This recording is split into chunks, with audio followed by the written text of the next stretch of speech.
নমস্কার বন্ধুরা, আমি শিউলি আর একটা নতুন স্বাদের রেসিপি নিয়ে তোমাদের সামনে চলে এসেছি। আজকে বানাবো টমেটো লুচি। প্রথমে টমেটোগুলোকে ভালো করে ধুয়ে নিয়েছি। এখন একটা প্রেসার কুকারে সেদ্ধ হতে দিয়ে দেবো। এদিকে একটা মশলা বানিয়ে নিচ্ছি।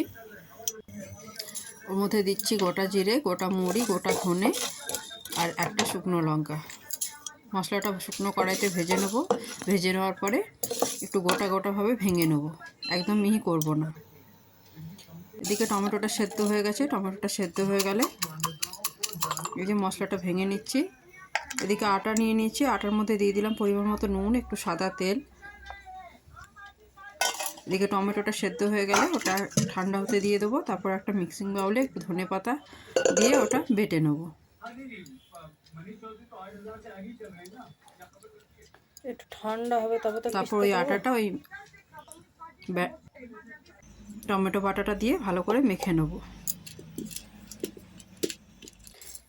সমস্ত বাটাটা পুরো একবারে দিয়ে দেবো না, যতটা লাগবে আস্তে আস্তে দেবো। এই যে আটাটা ভালো করে মেখে নিয়েছি। তারপর উপর থেকে একটু সাদা তেল মাখিয়ে রেস্টে রেখে দেবো 1 ঘন্টা।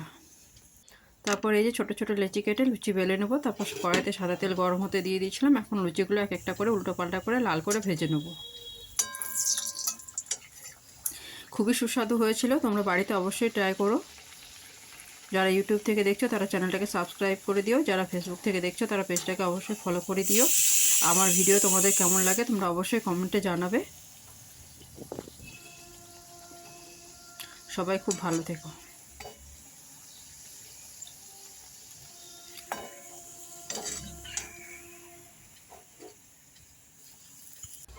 এইভাবে আমি প্রত্যেকটা লুচি ভেজে নিয়েছিলাম। দেখো লুচিগুলো কি সুন্দর হয়েছে, খেতেও খুব সুস্বাদু হয়েছিল।